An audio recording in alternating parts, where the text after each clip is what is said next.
Ladies and gentlemen, welcome back to the Turf Today podcast, presented by True Turf, Rolling Perfection. I'm your host, Adam Killeen. I'm joined by my buddy, Trevor Larson. And today we are bringing you episode number 35. Nice round number. It's a nice goalie number too, actually. So we are still overseas. Today we are in Dublin, speaking with Ciaran Killeen, who is a greenkeeper over at Jameson Links, which is part of the Portman Rock Resort Hotel and Golf Links in Ireland. Ciaran, or Jimmy, tells us all about his experience at the Ryder Cup, which is fantastic, and a few tidbits about Guinness beer. So it's definitely one to settle into. We're going to go down to Trev right now. We're rocking the Stay Grassy hat. It's the grass clippings. Yeah, Scott hooked it up. Got a sick shirt, a koozie, and a hat. So thanks, Scott. I messaged you personally and thanked you. But for the show. Yeah, pretty for dope. the show. Yeah, those guys are great. It'd be fun to go out there and play that course. And they're open now, right? They had their opening weekend. Yeah, it looked like opening weekend just happened. Yeah. Well, he kind of said they were going to do that, right? Get it open, let people start playing, and they're going to build and grow as they go. Pretty much, yeah. A couple Canadian items in the shot right now. Can you see them? Well, there's you, so. Okay, 3 Canadian items in the shot then. I don't know if CM is that. There's something on the ground there. There's 10 bits on the ground. I can fucking see them. There you go. Yeah. Yes. My son wanted them. I was like, no, bud, they're for the show. You got to show Trev. Dude, give your boy a 10 bit. Don't you could have just had an empty box there. Well, it's true, but I got to get into him later. Don't worry. He had a double chocolate. He had his choice, and he went with the double chocolate. Solid choice, little guy. Solid choice. Yeah, or the chocolate glaze, I guess. So today's Tuesday, which is our day that we normally release shows. So everyone is in a fucking frenzy trying to get questions in. Oh, yeah? Yeah, we're all over the place right now. Yeah. So sorry, guys, but not sorry at the same time. I got shit to do on Thursday. So yeah, and I think our guest was also busy on Thursday, so it works out. Look at that. It's not just for my selfish reasons. No, helping everybody out here. Frick yeah. But yeah, it's a full podcast day for us because we released this morning and then now we're recording at night like professionals. Too much. Yeah, I'm just the voice for radio. The voice for radio. So we want to give a little sneak peek to our listeners because the rest of the Turf Today following is going to get this soon, but we wanted to put this out there to everybody so you kind of get a little bit of a head start. In the next few weeks, we're going to release the contest for the Yeti, the red Yeti that we got. We have some companies sending the ready. We have some companies setting in some stickers for it and some swag that's going to go in it. It's going to be a heavy package to mail out to wherever we're sending it. So yeah, it is. It's what we're going to be doing actually is it's going to be a video contest. So 30 seconds to a minute, make your own video. And then all it really is we want to see, or we want to hear, why you love turf. So everybody make a video. We're going to post the top 5 videos that we pick. And then from there, it's going to be a vote. Everybody can vote on their favorite, and whoever takes the cake takes the Yeti. So they get that heavy package. So yeah, it'd be nice to get that to somebody for the holidays because that would be a sweet little present, Wrenchy sized package. Yeah, it's gonna be heavy. God, I'm a fucking child. So yeah, start thinking about a video, get creative with it, do it at the shop or on the golf course.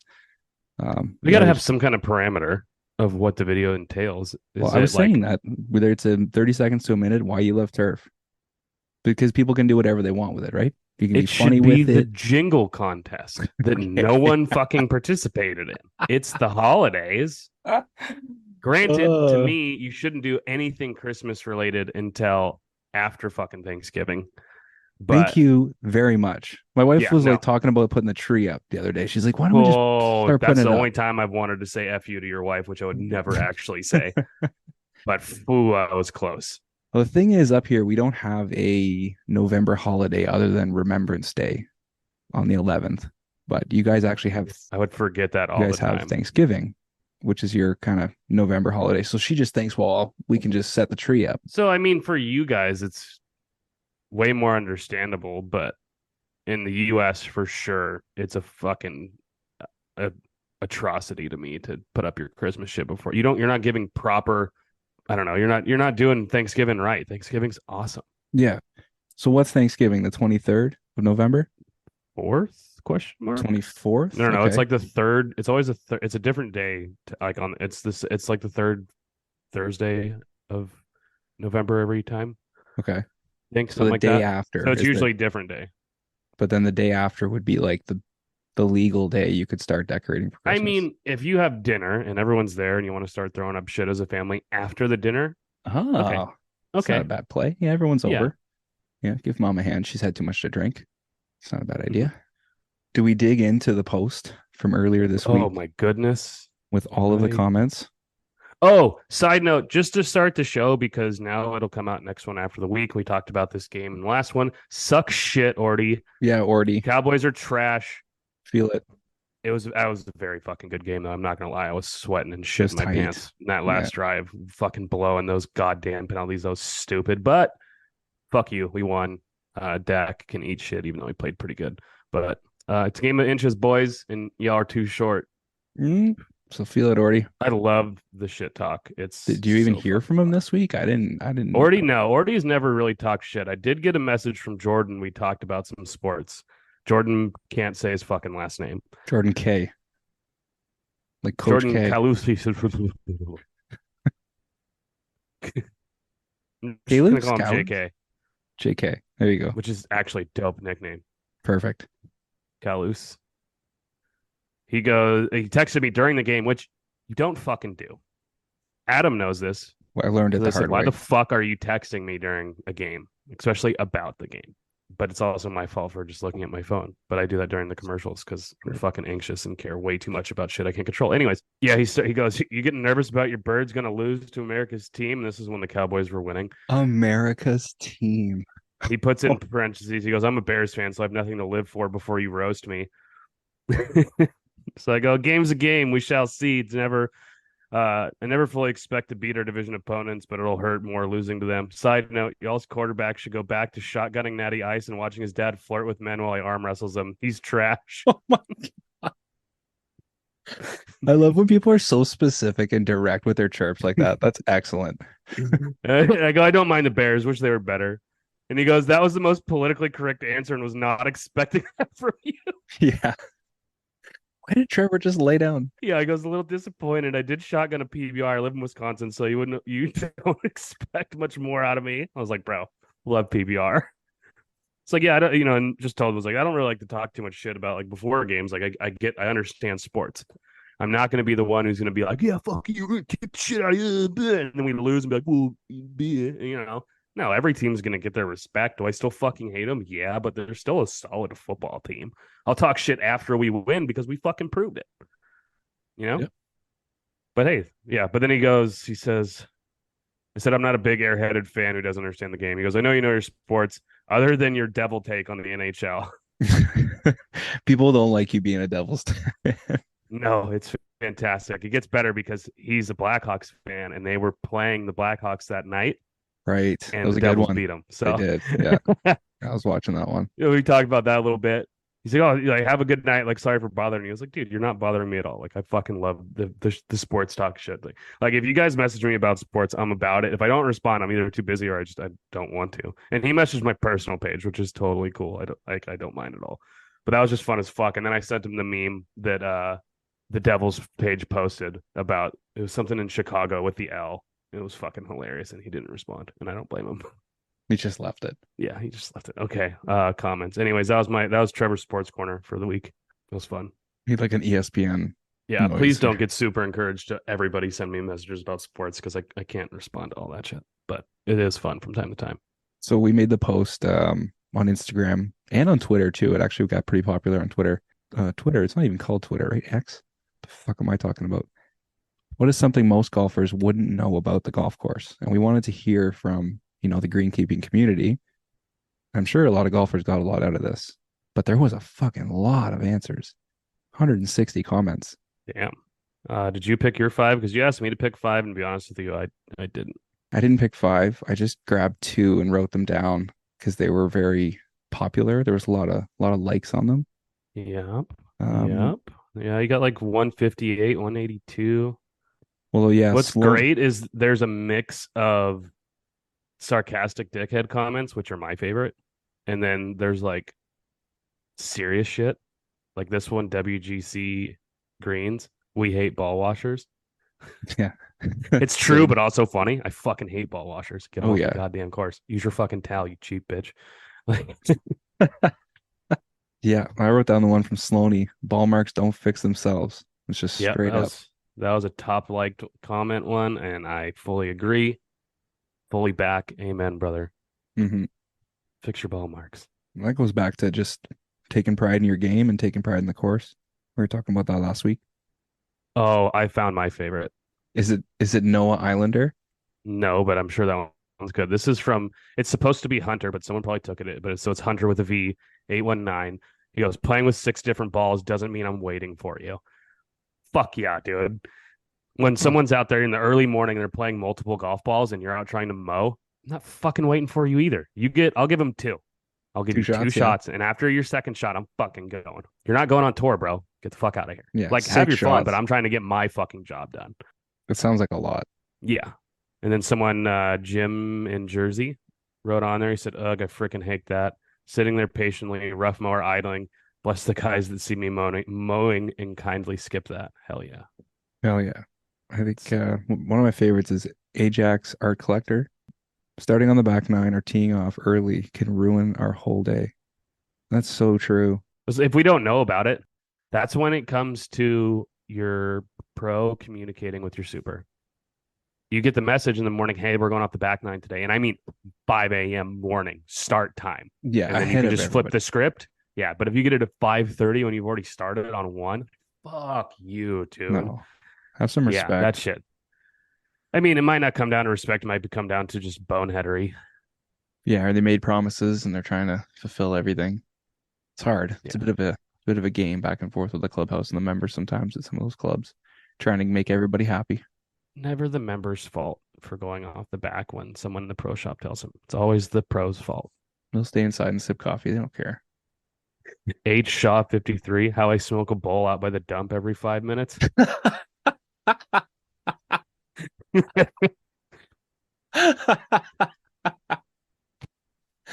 Oh, I wasn't ready for that. Ooh, Chris Chambers, how our jobs would be perfect without golfers. Fucking A. Wow, it's so true. And The it's, course would be sick. yeah, so dope, dude. Come check it out. Walk those cart paths. Yeah. It's not Chambers, it's Chambliss 88. Chambert? So, Oh, I thought maybe it was French. oh man, too good. At Greens, AT Greens, I'm not holding on a frosty Sunday morning because I'm an asshole. I want to go home and watch football just as bad as you want to go play. Yeah. And then Warren Darrell 100 him. But yeah, there's a lot of good ones. It's a good post to check out. Send it to yeah. your golf friends, your idiot golf friends. Yeah. Yeah, Noah Islander, he says, I bury pink golf balls under every green. Like what? Fuck you, bro. That's gonna tear it up when we aerate. He's just got like a problem. So, Every time he finds a pink ball, he's got to go bury it under the green. ooh, here's a long one that seems pretty good. Markin Man, maybe? Not Markin Man. That bunkers are hazards just like water. No way to make them all identical, even with ridiculous hours to maintain, which they also don't think, and don't even get me started if it rains and the drains clog. Amen, brother. Nailed it. Fuck you people and your perfect goddamn bunkers. Yes, they look fantastic. And if you have the staff and the time to do it, by all means do it. If you don't, it's a fucking hazard. Jackass. You fucking jackass. Yeah, keep it on the fucking fairway. We've said that many times here. You can be in the rough. Solves a You lot can of be in the problems. trees. Yeah, You can be on the true. fucking cart path. Keep Don't it hit it in the short. fucking bunker. Don't hit it in the water. So Guelph Greenscapes, wagering that happens between grounds guys playing overnight while aerating fairways using glow-in-the-dark golf balls. That sounds like a story we need to get into. That sounds like some fun. Where in the fuck do you do that? Sign me up. Yeah. I mean, Here. I played glow ball plenty of times. What you have to do is you have to get the glow sticks that you can just break like the little guys, and you got to put them like stick them in the ground around the greens so you have a target, and then put like a bigger one inside the cup. Oh, okay. So that way you actually know where you're going. Yeah, And then you can follow your ball throughout the hole. Like if you hit it with your driver, you can see it the whole way. yeah, Pretty dope. dude, it's super fun. So my course before this one, blanking. It was a 9-hole par three, and they did a glow ball tournament. Like it was a thing, and it was an HOA course. So it was the whole neighborhood, and so there was like 60 fucking people, and each hole got dedicated to someone's house, and they had a theme, and they decorated the fucking hole. Like these people built. One of them had a big tree behind the green. They put a big pirate ship sail on it and fucking lit it up. And they all had stands and little bars and shit like that. And they fucking went all out. It was so sick. It was one of the funnest tournaments I've ever been in. And then like all the flag sticks they have flag sticks that you can buy to have the ferrules and everything that are a fucking light pole. Wow. It's battery powered. Yeah. So they went all fucking out, and it was so fun. Wow. Yeah, that would be a cool one. You got to have some drinks, obviously. Every single hole had a bar with different shots and shit like that. And it was just for the people in the HOA. And they invited me and my staff to play. Okay. How does daylight savings time work for you guys down there? Hate it so much, dude. It gets light at 6 o'clock in the morning now, and it gets dark at fucking 5. I think we need to get away from that shit. Apparently, a while ago, the states voted on it, and we were supposed to get rid of it. And I don't know when. I don't even know if that's actually true now, because it's ridiculous. Yeah, like there was a reason for it back in the day, but now it doesn't it was for farming. And now, as Daniel Tosh says, there's only 2 of them left. So why the fuck are we doing it? Exactly. Well, yeah, I came out of the rink tonight. It was 5 o'clock, and it was pitch black. It's like, the fuck is going on here? It feels like 8:30 at night. I hate it. It's about to be dark in like an hour. Yeesh. Which means I should probably turn on the light above me, because look, it's already getting fucking dark back here. Yeah, remember we were going through that in February? Yeah, I'm sitting here in the dark, just like, yeah, I fucking hate daylight savings. I didn't even realize that it happened either, and I woke up and I was like, why does my microwave say it's 10 and my phone says it's 9? Somebody's lying. One of you two is wrong, and I think it's you, microwave. Attention, all you turf enthusiasts. We've got some news from True Turf, and that's as exciting as a hole-in-one. It's your last opportunity this November to enter the Show Us Your True Turf Global Photography Challenge. Capture the beauty of your golf course with your True Turf roller, and you can win a jaw-dropping $10,000 US. Entering the challenge is easier than scoring a birdie on a par 3. Share your masterpiece on Instagram, Facebook, or Twitter and tag us. Then swing over to showusyour.trueturf.com to register your entry, and just like that, you are in the running for $10,000 US. Hurry, submit your entry today. Don't miss the big opportunity to showcase your passion for turf care and win big with True Turf, rolling perfection. I'm going to get real fucking California on here now. Okay. So everyone has deck boots, right? Like deck boots are super good for spraying and work on the greens in the morning and everything. Mm-hmm. Whether they're the Hucks or Garrisons, I believe is what I used to have. Shit like that, right? Do they make them in steel toe? I imagine someone does, but I've never rocked steel toe anywhere on a course ever. If you're raking bunkers, what the fuck do you need steel toes for? So, I'm getting real California. I found a new pair from a very popular brand that has absolutely nothing to do with something like this, kind of, actually. Now that I think about it, they kind of do, but not really. Are you ready? Can you want to guess what brand it is? Yeah, like Nike? No. Not Nike. I don't All know. right, I'll give you a hint. Think of sandals. Reef. Yes. Wow. Reef boat shoes. Ridiculously comfortable. Reef, they call them the Solwell Scallywag. Nice. That's good. Dude. They look comfy. Ooh. They look super sick. They got the wetsuit top. So like there's not waterproof all the way there, but your ankle has the wetsuit around it. So it's super cozy. The bottoms are grippy, but smooth as shit. They are perfect for a fucking green. Yeah. Like your cup cutter is in heaven in these. And then I put them on.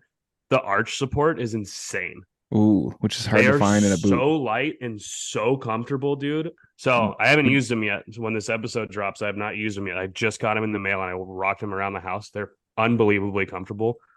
Next episode, we'll have a work update, but I have full confidence in them that they're going to be epic. They're going to be good.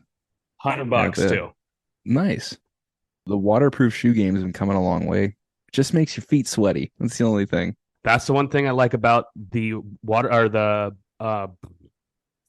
wetsuit part of it. It's breathable. Even if your feet are sweaty, they're still going to be warm. True. You know what I mean? They're not going to be in it. That wetsuit material is going to breathe a little bit too. Not a ton, obviously. It's a full rubber shoe. You know, we know what we're signing up for, but like, I think you're going to get some breathability from it. You can't really have both. It's kind of one or the other. Yeah. When it comes to a full rubber shoe. Oh, good. So I can get her going here, Jimmy. How do you think you say that name? Ciaran? Ciaran. Yeah. Ciaran. Ciaran Jimmy. God, I wish I could do a Scottish accent. Irish. Close enough. Either way. They'll fucking murder me for that. I know it's completely different. I know, but fuck, you get English and Australian close enough together and they start talking fast, they're going to blend pretty well, just like Irish and Scottish. Mm-hmm. Now, when you get heavier and heavier, obviously like a super fucking heavy duty Scottish, you ain't going to understand that shit. No. There he is. Yes. The Jimmy. audio's still connecting. Oh, it's got to go all the way over there. Across the pond. What's going on, brother? How's it going? All good? Yeah, things are good here. Thanks for staying up late for us. No problem. Yeah, it's a late one. I have work off tomorrow, so it's all good. There we go. That's always the first nice. question for our across the ponds folks. It's like, are you toughing it out and working tomorrow, or are you off? And No, glad to hear you're no. off because that shit would suck. Yeah, very early. And actually had the pleasure today of we took a visit from my golf course. We went up to Royal County Down. Ooh, okay. What were you guys doing up there? We went for a visit. We got a look around the clubhouse, the maintenance yards there, and then we got to play 18 holes on the championship course. Wow. How'd you shoot? Not very good. You Are talking you usually a good 80s, golfer? 90s, triple digits? Wasn't counting. Stop counting. Those days. I only played 18 holes, I think, 2 times this year, maybe. How many beers then? How many beers? I had 1 Guinness before going out, and we didn't have anything with us. We weren't prepared. It was a work visit, It was educational. Yeah. But Guinness is big time over there, right? Is Dublin kind of like the home of Guinness? Yeah, the Guinness factory is in Dublin city centre. Okay, there you go. Yeah, a lot of people drink Guinness here in Ireland. A lot of people. Yeah, like if you can get it that fresh, I would imagine. Yeah, That's one of my first places to go when we go there. I'm going to get that, of course, that tourist certification of pouring it correctly. It's very good, actually. I've done it 2 times, and it's actually very, very good. You go up different levels, and they tell you how they make it and kind of the history, and you get different samples along the way. And then the end of it, there's a sky bar, so it's up the top of the factory, and it's like a glass windows, circular all the way around, and there's a pretty good view of the city. That sounds like a good time. Yeah, that's what it looks like up there. It looks amazing. I want to go. Yeah, and they've a new thing as well. I wasn't there when I was there, but you can get your face with a 3D printer or something like that onto the pint of Guinness. Yeah, I saw that. Yeah, you can give them a picture and it's got like a little laser like thing that stabs the foam and it burns it into the foam. Yeah. It's pretty cool. It's pretty funny. Oh, that is cool. All right. So you're in Dublin? Yeah. Where are you at? What do you do? How long you been doing it? I'm actually relatively new to greenkeeping. I think I'm in my fourth year, maybe. I think 2020 I got my first job in greenkeeping. I decided to change up what I was doing. Before that, I was a cabinet maker. I was making kitchens in a factory. Okay, so you're good with wood then? Yeah. Hell yeah. I decided to change it up. I kind of traveled a lot. I lived in Australia for a while. And when I lived in Australia, I was doing civil construction over there, so outdoor work. And when I returned home to Ireland, I got back into the kitchen making, and I couldn't stand it in the factories anymore. You want to be back outside, eh? Wanted to be back outside, so that led me to a job. I went looking for a job in greenkeeping. I've always been into golf, and I actually couldn't get one at the time, so I went landscaping for a while. And then from landscaping, I got my first job in Howth Golf Club. in Dublin. There's superintendents out there going, this guy couldn't find a job. What? Yeah, no, it was a weird That's time because crazy. it was a weird time. I don't know what it was. And then as soon as I got the job in Howth, it's about a 40-minute drive from my house. Every golf club in the city and in the country started looking for people. Okay. Man, they were just waiting for you to get off the market. Like, we don't want So look, it seems that way. to. Okay, he's done asking. Put the applications out. Yeah, fired him out there. Fired him out. Should have applied anyway. Oh well, you're there now. So y'all missed out. Too bad you weren't doing greenskeeping when you went to Australia before. Colin could use some help. He keeps asking me to go over and work for him. Yeah, they believe they need lots of greenkeepers over there. I think they need greenkeepers everywhere. Yep. Come on to the States. I got you here. Yeah. Yeah, sometime. So are you just a on the ground staff or have you made it to an assistant position? What are you where are you No, at in the hierarchy? so in the hierarchy, I'm just a greenkeeper now in the job I've taken. It's a really nice golf course, though, and the kind of the hierarchy that are there at the moment, I've been there quite a while. Like the superintendent's there from '99, I think, and the two assistants that are working there a long time. And it actually factored into my decision of going to this golf club just to learn off these guys, everything at that golf course. But it's very good. Like I'm enjoying it so far. I think this is my third week there, so I took Oh, you're new. very new to this golf course. I took 2 weeks Wow. off after coming home from the Ryder Cup. I took 2 weeks off before going back to work, and I'm only my third week in this job, and it's the first linked golf course I've worked on as well. Nice. And Love that's a links cool. course. You said that you wanted to go and work at that course because of the people that are working there. I think there's that speaks high volumes of, your character and wanting to go and learn because that's your goal, right? Is to kind of move up and do what those guys do. So that's smart. Yeah, exactly. It's to learn everything, and there's a new investment going into that golf club as well at the moment. And I kind of missed out last year. I think they built like 6 new greens and a couple of new fairways, and at the moment, we're going to be doing all over the winter. We're building revetted bunkers and redoing ones that need to be Sick. fixed. And there's a new hole 17. It's playing as a par three at the moment, but behind the dune of the par three, they've built a new 17 green. It's going to be like a drivable par four. That's going to be opening. Nice. Hell yeah. So good. You're gonna get all kinds of wicked experience, doing the construction, a little bit of design and being Mhm. super hands-on. And it's so fun. It's also a monster pain in the ass. A lot of work. Yeah, Yeah. Yeah, a but lot of it's work, a lot of super work. fun. To see the results is always satisfying.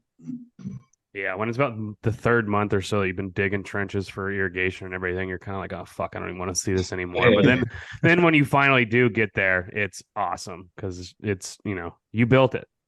Obviously it's you and your team, but you built it, and you can go and you can bring people there and just be like, we did this.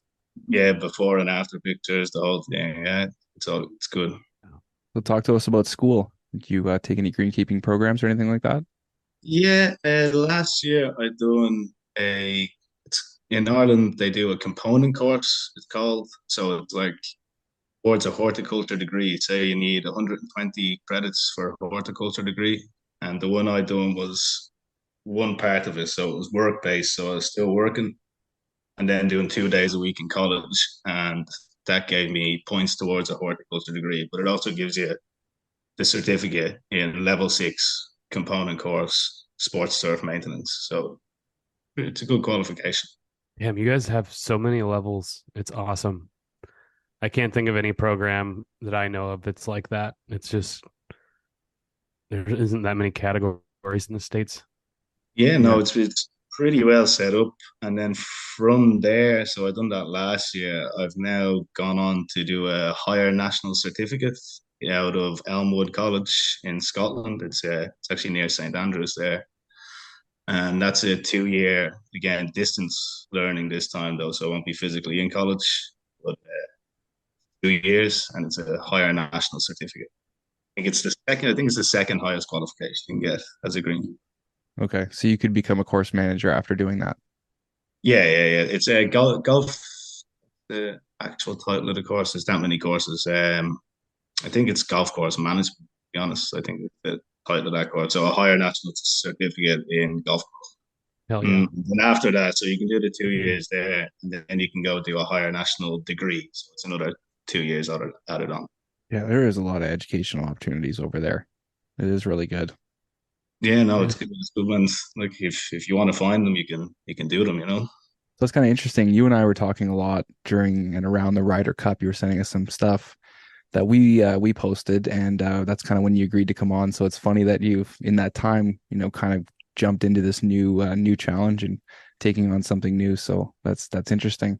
But obviously, one of the big reasons we brought you on today was to tell us and all the listeners a little bit more about that tournament and what that was like. Okay, well, how I ended up out there was the FEGA, it's the Federation of European Greenkeepers. They had advertised for a 6-month internship out there, and it was going to be sponsored by themselves. I think Toro were one of the sponsors. I think Capillary Flow were another. There was a few sponsors, and the agronomy company that was in charge of Marco Simone, or employed by Marco Simone at the time, PAS, was another one of the sponsors. So I applied to that. I done an interview with the superintendent of Marco Simone and the guy from the Federation of European Greenkeepers, Dean Cleaver, and the superintendent there is Lara Arias. And they offered me the place to come over. And to be honest, I was actually kind of hesitant to apply for it at the start because we get comfortable in our jobs and comfortable what we're doing, and it's kind of my dad was pushing me. He's like, "Why not? Why not? It's one of these things." And I kind of knew if I applied and they offered it to me, I couldn't say no. So it was one of those things. But I decided to go, and Hell yeah. Your dad's awesome for that. That's Yeah. one thing that I like to say to folks here is like, I've had a bunch of people, reach out like, oh, how can we do this? How can we do that? It's like, you got to ask first. The worst thing someone's ever going to tell you is no. No one's ever going to be like, why'd you try? Yeah, right. Ha ha ha. Everyone's just like, you know what? It's not yet is probably the worst thing that you'd ever hear. So Mhm. like, good on your dad and good on you for actually, doing it. And then you reaped the benefits of being able to do something super awesome. yeah, no, it really was. It was pretty amazing. I kind of split it up into three different sections now because when I first went over, it was like a honeymoon period. Everything was new to me. I'd only ever worked in small crews here as well. My first job was six in the crew, including superintendent and assistant. I think the other job we worked, there was five of us, and then I just was thrown headfirst into a team of, I think it was 24 at the time when I first went in, and I would have been the only like English speaker. Like people spoke English, but like first language, I would have been the only English speaker. And this is this was at the Ryder Cup. Yeah, this is at the right. Okay. In I was Italy. like, wait, in Italy. Okay, that makes So sense. this is in Italy, yeah. And the guys from everywhere, we had four or five French guys. There was a big group from El Salvador, actually. There was about 11 or 12 of them. One Whoa. from Ecuador as well. That's Interesting. cool. Yeah, that was interesting. Really, really, really good guys as well. Like really, really nice guys. There's obviously a language barrier for me with them. Like they spoke Spanish and Italian and not much English, and like a lot of the team did speak English, but even with the language barrier, you're still able to, have fun with these guys, form sort of a relationship, and have conversations and pointing at things and half translating what you know and what you don't know. It was a great experience, to work like that, and it was all just so new because even walkie talkies, like that was never a thing for me. Next, I have a walkie talkie on my ear all day. This is the Spanish and Italian, and waiting for your name to be called out or something. And it was fun and it was intense at the start. And it was a honeymoon period, and then you settle in, then you become, you're one of the team, you're one of the faces around the place. We're all building towards this end goal. It's still enough at the start. We're working 40 hours a week and some third sponsored tournament on at the weekend, but it just becomes everyday life and work. Like we worked 6 days a week. If you done Monday to Saturday, 1 week, you done Monday to Friday, and then worked to Sunday the next. So Yeah, those Nonstop. tournaments are a grind. yeah, and then well, once September came, I think I'd one day off in September. Yeah. No, it was good. It was worth it in the end. When you're in the middle of it, like obviously you find time to complain about things or you're tired, but especially now a month on, I'd do it all again in a heartbeat. Hell yeah. But and that's what I mean about kind of splits into three. So the honeymoon period at the start, and then it just becomes work, like it's everyday life. And then the tournament arrives, and it's crazy again. I think we had 120 volunteers for the tournament 120 Nice. volunteers on top of your staff. on top of our staff. Yes. Hell Wow. yeah. Did you guys do double duties? Did you guys do morning and night? Yeah, we had the morning shift and the evening shift. Yeah, you'd follow play. Some guys would have to wait. We'd go out like when the last group was around the 15, 16th hole. We'd kind of head out and go to the front line first. And if anyone had to wait, then we caught. Heck yeah. Tournaments like that are super fun. Yeah. Yeah, it's crazy, and the crowds, and it's pretty good fun. Well, you mentioned Laura Arias or Arias. I know we've talked Yeah, about her Lara before. Arias, yeah. Laura She was Arias. the superintendent for Market Simone, and she also worked for us as well. Okay. There you go. And she was pregnant during the tournament, right? Yeah, yeah, yeah. She was pregnant during the tournament. I think at the end of the month, he has that baby. Oh my gosh, it's coming I up. really hope she names him or her. I don't know what it's going to be. Ryder. I think that'd be super sick. That would be Ryder, well, cool. funny enough, you mentioned Ryder because they actually had, I don't know if you've seen the golf course dog, and the dog's name was Ryder. Oh, okay. Yeah, she has two beautiful dogs, doesn't she? Or maybe Yeah, one so and a there's puppy. a new dog puppy now, and they called her Roma. Roma. Nice. And Nice. so Ryder and Roma. Yeah. Solid dog names. Yeah, and Ryder's a great dog. She's always around the course, always with people. Pretty Good dog. course dog. They could go with Marco and Simone for boy and girl names. I Yeah, mean, very it's true. out there. Very true. Oh, that's really cool. It was cool for us to hear about, a female being a superintendent or course manager for the Ryder Cup, and the fact that she was going through all those things personally as well is pretty amazing. Yeah, and the amount of as superintendent as well, like the amount of different people who are coming at you all the time, like you're trying to control the team, you're going back and forward with the European tour, you use the Americans. There's so much, so a lot of stress, and done a very good job. So what happened when the tournament was finished? Like, what's the aftermath of a Ryder Cup? Well, some good and some bad. There's obviously beer cans everywhere. I don't know if you've seen how the crowd like just came in on top of 18 on the last group. I think it was actually Lowry's group because Tommy Fleetwood had already finished up on 17, I believe. Good old Tommy. So the Yeah. whole crowd, and this is even 10 minutes after it was finished, we were watching people jumping around bunkers, swimming in the lake at number 16. And that was Just on the get out of Sunday. control. And it was kind of like on the Sunday as well, we were finished. So we were having a party as well. So we weren't kind of Fuck it. Swim all you want. Yeah. we weren't really watching this. They can swim in that water as well if they wanted. Pretty smelly water. So we were finished at this stage. We were having a couple of drinks back at the tent. And I was actually one of the guys who had to work on Monday. I think there was 5 or 6 of us had to work on Monday. No, you got the shit end of the stick. Yeah, see, I lived basically on the golf course, an apartment complex beside the golf course. So whoever lived close, they kind of brought in on Monday. But when we went in on Monday, there was like any flags that didn't get taken in on time were gone. The cups, lots of cups were taken out of the greens. People stole the cups out of the People ground. stole the actual cups, just the metal Oh. cups. Like, there's nothing even on it. Yeah, it's not even logoed people- or anything. Oh my goodness. The 7th green got pretty marked up. Like people were, I don't know what they were doing on it. They were dancing, having parties, whatever. That got pretty scuffed up because we had the sponsors playing on the Monday. The sponsors of the tournament, Rolex and all. Then they go out and play on the Monday. So we were setting up a tournament for them. And we only had one spot we could put the pin on number 7.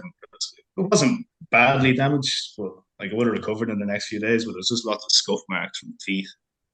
Yeah, when you get the greens mowed down to tournament height, like you can get them scuffed up pretty easy. When they're at your regular, even walking across it, you can yeah. misstep a foot and you can scuff a bit of it. So when you have 60, 70 people, I think I seen on that green on Sunday night. So And there's always some jackass who wears golf shoes to tournaments. yeah, full fucking kit. funny. Full kit. Hey, just in case they need someone to step in, man, my clubs are in the car. Let's go. Yeah, You never know. I got a golf club right here. You never know. You got to come prepared. The people went more. You can see the funny side of this one. The big bunker on green side of 9 on the left. We weren't really raking the bunkers. We were fixing anything. Like obviously some of them were completely wrecked, so we were fixing them. And I rocked up to 9, and I could see it from a distance. Like, oh, this one looks okay. But then when I got in there was giant penises were sculpted in with the sand. One of them. It's worldwide, baby. Yeah, worldwide. I'll send the pictures on. I can kind of do it now as I'm here. Hold on. Oh, people just can't help themselves. What am I going to draw here? But one of them was like small and girthy, and then the next one that they done, like nearly ran the whole length of the bunker, and they done it out like a snake. What is it in Superbad? He's like, it's not a big deal. Only like 4 out of 10s do it, but just I can't help it. I just sit around all summer and I was drawing dicks. I was working on this veiny, triumphant motherfucker. like a man dick. And then there was other bad things as well. Obviously, that's pretty funny. The driving range, all the balls were taken from the driving range. No way. Hey, well, so those tournaments, they use the real ball. They'll use brand new Pro Vs and brand new TaylorMades, brand new Callaways. So hell yeah. I had one or two that I found actually in a cup after one of the practice days, and the only difference is it just says Pro on it. Seems to be the only difference. Yeah, sorry, yeah, tour. That's the one. Tour. Yeah.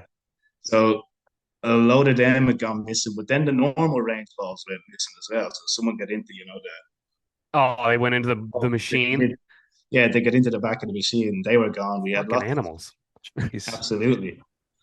We had flags missing. We were running around looking for flags, trying to get enough ATM flags out onto the golf course. You've seen probably some of the videos of the old guy running across the 16 green to jump in the leg. Like there was still a group had to come behind it. It wasn't even finished at that stage. Jeez, just a party. Well, I mean, the Europeans pretty much had it wrapped up at that point, right? Yeah, it was done on day one. Sunday morning, pretty much. Well, on Sunday morning, it was done on day one. Stop being so fucking humble. You guys know you absolutely smacked the U.S. Yeah, the 4-0 laid down a marker, definitely. It was over. It was over when the roster got picked. The U.S. team was embarrassing. Trevor's still not over it. I called it. I'm not upset about it. I knew it was going to fucking happen. Yeah, a lot of people were saying that he picked friends rather than form. It could have been. Honestly, I think it wasn't the people that qualified for it were worse than the people he picked. And they qualified for it, so they earned to be there. But fucking Patrick Cantley's bitch, he played really well, but I fucking hate him. He didn't deserve to be there. he was one of the few that played well. Max Homo was a great pick, obviously, but whatever. We're not going to get into that. Let's get into something that happened 2 days before the start of the Ryder Cup. Oh yeah. I kind of my heart nearly sinks when I even think of this story. So we're gonna go from a funny one to this near disaster, and we'll go back to funny to a slightly scary one. It was on. So if it started on Friday, it must have been Wednesday, and at this stage we had all the volunteers. So kind of the jobs were set out. And you were in your different groups. They split everybody between 18 holes, as in they're doing 6, 6, and 6, and a driving range team. And they kind of split it up like my group had 3 holes on the front line and 3 holes on the back line. And so you were in your teams. I cut the approaches, so I wouldn't have even been near the greens because it was just a greens team. But I think it was Jordan Spieth decided to go out and play a few holes on the Wednesday, and then the caddies were following behind with the yardage books. They were checking everything, but there ended up being for some reason, a bit of a miscommunication and a panic to get greens cut because they thought all the players were out playing them. So I got a call. I think we were doing an afternoon job, picking Digitaria out of the bloody semi-rough crabgrass. And I get rushed down to the maintenance yard. I get handed a workman and a buggy and like, go cut the tent green. One of the guys will be behind you, split it down the middle, and one of the guys will join you in 10 minutes. And we were using them, I think turf trainers are called, like the AstroTurf mat on the box. Yeah. So they were using one of them, but the box that ended up going to me was one that was not ready yet. And I hadn't used these things yet. And first time whatever cutting greens in a week, and I hadn't seen the turf trainers. But I ended up, two of the mechanics were there. I got up to the green and I called over two of the mechanics and it's like, is this good to go? Is this how it works? And they're like, yeah, no problem, it's good to go. I split the line right up the middle. You're cutting the green, not checking behind you. And I got to the other side and I turned around, right up the middle of my line. There's an indent in the grass, right up the middle of the green. Oh no. And my heart sank straight away. I was like, oh no. And I rang people straight away. I called out one of the team leaders, happened to be driving by. I called him over.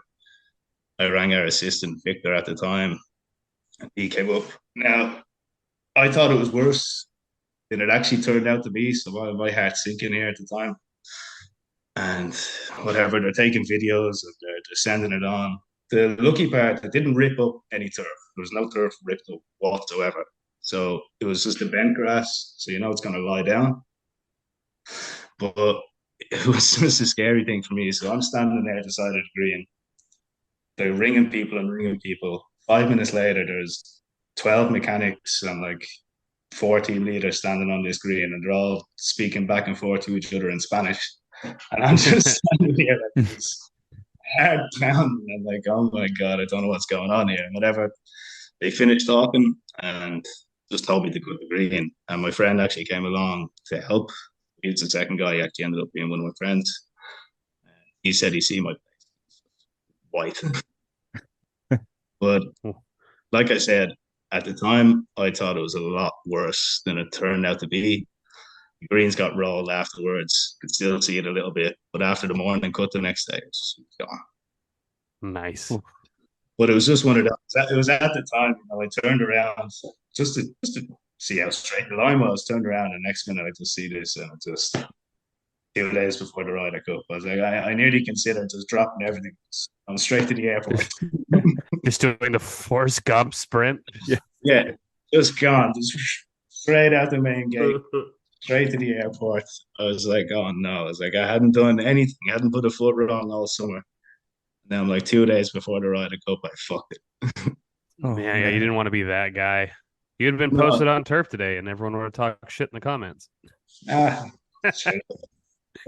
It's all part of it. Everyone fucks up, just not 2 days before. No, it was one of those things. It wasn't that they were blaming each other. It kind of just came down to this could have been a lot worse than it was.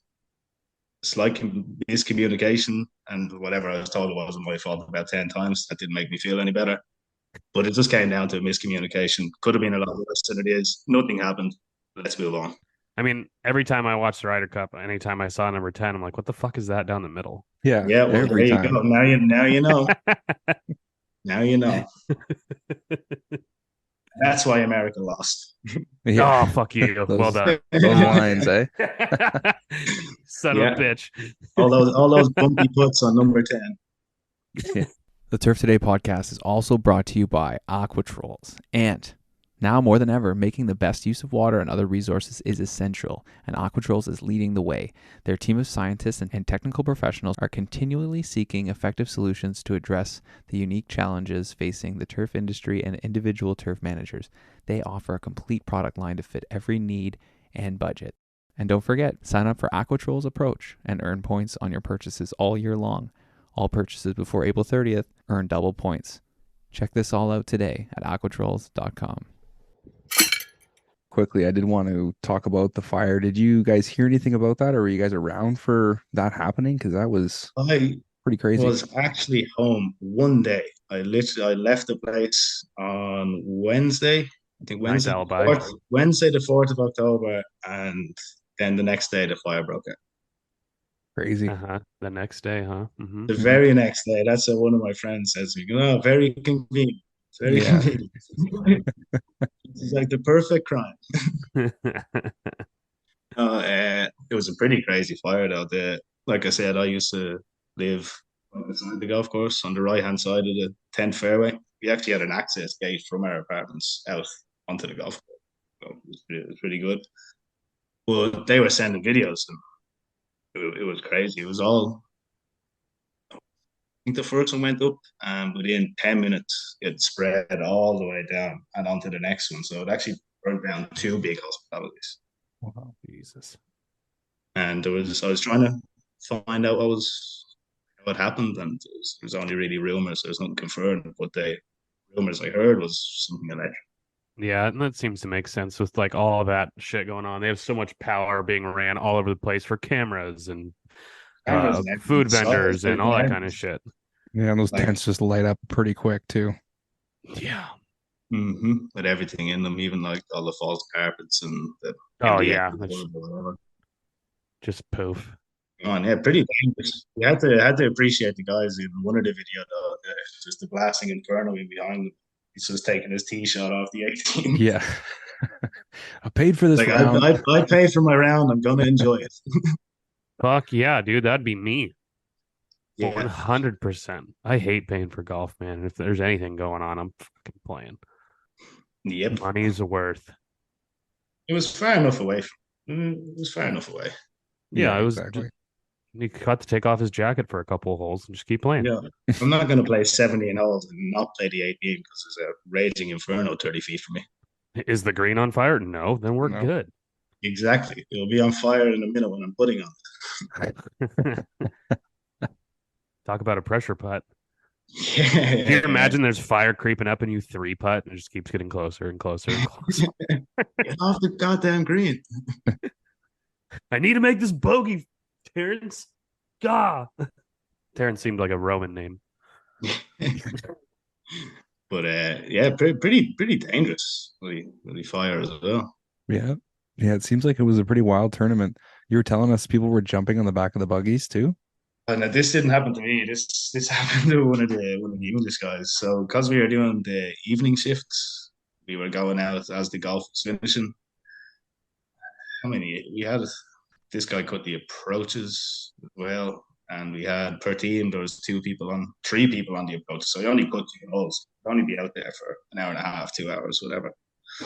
So you're coming back in the crowds, and they're all coming out of the hospitalities, and it's down the same road that you see on fire in the video. So it was down that road, and he said some old enough guy. He didn't even notice it. You know the pedestrian mowers, they go on the trailers on the back. Yep. Mm-hmm. So it was one of the Toro trailers with one for the wheels, so you could fit your feet into it. So he jumped up and he'd hung onto the mower, and he was standing there. And a friend who was driving it said he didn't notice for about 15, 20 seconds, he reckons, and he turned and just seeing this old guy swinging off the mower. Oh my God. And in a panic, he hit the brakes, and didn't the guy go over the mower? Oh shit! Into so the clippings. He flipped over the mower, and he obviously had enough alcohol in him that it didn't hurt. But he got up and he starts saying to him, "What the fuck? Why did you hit the brakes?" And why the fuck did you get on my mower? Fuck, are you on my trailer? And the amount of people as well when you're driving back, it's like, I'll give you €50, bring me to the main gate. Like, no, hey, those are rookie numbers. Bump that shit up. Yeah, it's a big tourney. Come on. And I won't be allowed out here tomorrow if I let you in. All right, €10,000 and then I'll do it. Oh yeah, €10,000. I'll do it, and I'll go out the gate with him. Oh shit, man. That's good. Was there anything else that you wanted to tell us about the Ryder Cup? Maybe some stuff that people wouldn't know about it. I know last week, I don't know if you listened to Graham Roberts. He was there as well and was telling us. Not even last week. The episode came out today, Adam. Yeah, it was today. That's true. Today. Do you remember that name from the tournament though? Sorry, say again? Do you remember the name Graham Roberts? Did you meet him? Graham Roberts. To be honest, I don't remember the name. He was there for volunteer for the week, was he? I think so, yeah. Probably. He's been at every single one of them for the history of time. That's right. He's done them all. Yeah, I can't remember, but like I said, there was 140 Yeah, people, and so many people. you don't know what job he was doing, do you? He was being Graham Roberts. That's all I got. Yeah, It was different. Like the irrigation team, you wouldn't really see them because they're out before everybody. okay. I almost want to say he was raking. Raking on the Said he bunkers, was the tournament bunker team, raking. yeah. Yeah. I think he was a bunker boy his first time he did a Ryder Cup, not this time. I don't know. Okay. I could be wrong. Yeah, it only came out today. Whatever. Yep, I didn't. I'll I have got a two of the look- I'll have a interviews look and stopped at listening. it. Maybe I don't know the name, but I probably know the face. Yeah, possibly. He looks like an English guy. Yeah, that narrows it down. Yes. He spoke English. You said there wasn't too many of them. There you No, go. yeah, no, there wasn't too many, all right. Yeah. But as well, the group was a little bit split as well because there wasn't much accommodation around Marco Simone, so they actually had volunteers who were staying in three different hotels. I think the furthest away was about 25 minutes. Okay. They kind of had them split up. If you're on the greens team, you're kind of like in this hotel. They got buses that brought them there in the morning, and then they ran a bus if anyone wanted to go home and take a rest. They ran buses back to the hotel as well, and then after dinner, they went home as well. Nice. So it was a bit fragmented, and if someone wasn't in like your team of holes, you didn't see too much of them. Does that make sense? Yeah, it's yourself. It's all go. You get your big team meeting in the morning. You split off into your teams. You go do your jobs, and then whatever. Like Saturday, I was in the grandstand on Saturday after work to watch the second Nice. match off. That was good. Yeah. That was good fun as well. Actually, in the grandstand, all the chanting. Yeah, that looked super fun watching it. It's like that makes me jealous of like US sports. They don't do that. No one's coordinated enough. Yeah, it's good. It's good. It's good banter and good chanting. Like every practice, it was oh hey. I liked the we're the left side, we're the left side of the tee, we're the middle, we're the middle of the tee, and we're the right, Yeah, we're the right yeah, side of the tee. that That was good. fucking awesome. That's a great one. I actually have a very good video of that one on my phone. It was good fun. Hell yeah, that one was cool as shit. Mhm. I thoroughly enjoyed all the videos I saw of that one. Yeah. Another very fun thing I actually got to do, I didn't mention, was for all the matches on the Ryder Cup, they get a greenkeeper to follow with, the green divot sand and a rake for to make sure everyone's playing the same bunkers, whatever, through the weekend. And they done it out of a raffle and a half for Friday and Saturday for the volunteers. But then on Sunday, they saved whoever wanted to do it out of the permanent greenkeeping team would sign up, and I actually ended up following Shane Lowry's match. So right to the Nice. There you so go. when you see them scenes on 18 when Europe are winning, I'm standing in the I middle know. standing in the middle of the green with a big yellow rake, just watching it all unfold. Hell yeah. Shane Lowry's awesome. He's fucking big too. He's a big big boy. He's Yeah, a big boy. he's a big I guy. saw him out at Torrey Pines. I was out there walking with Michael Block and my buddy who's caddy for him. And we turned the corner. I mean, it's wide open at Torrey, but he comes around the corner. I was like, "Oh, hey, what's up, Shane?" He goes, "Hey, man, how's it going?" Obviously, not in that Yeah. voice because he's got a completely different accent, but it was super cool. Yeah, no, he's a good guy. He's a big guy as well. You didn't see when he turned around and had a go at the marshal. At the what? No. So there was one. There was a video went viral of him because the marshals do the quiet please. Oh, I think I saw it. Yeah. He took like two or three practice swings, and then the marshal kind of piped up and said something, and he turned around and was like, "You're making more fucking noise than anybody here." Yeah. I But remember that video. It was fantastic. it's funny because the context behind it, he hits a shot. What hole was it? It was the 15th hole, and he nailed one right into the middle of the fairway, and he set himself up, and then he ended up pushing one out to the right. So that's where he ended up in the second shot. But he's in the middle of the fairway. He's thinking, "Fuck off, Shane!" So he's already riled up and angry. And then he got over there and he just unleashed it on the poor marshal. I love that. Yeah. He goes, "You're making more fucking noise than anyone here." And the guy straight away was like, Sorry. Well, fuck yeah, man. Shane's huge, and those are the guys that if they bitch about you, you're fucking out. Oh yeah. Yeah, and he's coming as well. Like he says he's a big guy. He's also coming at you with a wedge in his hand. You're making more fucking noise than Yeah, anyone. right. Yeah, that was such a good video. I loved that shit. I was just like, yeah, dude, you fucking tell him, Shane. Yeah. There were some good moments, all right. But it was, I think Max Homa walked in one as well, didn't he? He chipped in on 16 and took the hat off, took the hands before it even dropped. I like stuff like that. Wouldn't doubt it. That seems like a Max Homa kind of move. He can do Yeah. no wrong. So Yeah, laid back. I he fucking love Max he's Homa. actually he's a bigger guy than I thought. I know he's slim. He's tall. He's Yeah, tall. he's like 6'2". Yeah. Tall. Same Yeah. with Jordan Speed. I didn't think Jordan Yeah. Speed was so tall until I seen him in person. It's Jordan- real long. Yeah. Spieth's a tall guy too. And then you look at like Ricky Fowler and he's fucking tiny. Yeah, tiny. Ricky's the little guy. And then same with Rory. Rory's stocky as shit, but he's a little guy. But Yeah, a he's little not. guy, yeah. He's not blessed with height, but he's a big guy. Dude, I wouldn't fuck with Rory. Are you kidding me? No, yeah. That dude's shoulders alone. I'm surprised he can walk through a fucking door. Yeah. It was Fitzpatrick. Fitzpatrick's as you'd expect. Yeah. You know what's funny is Tiger wasn't at the Ryder, so I don't know if you've ever seen Tiger in person.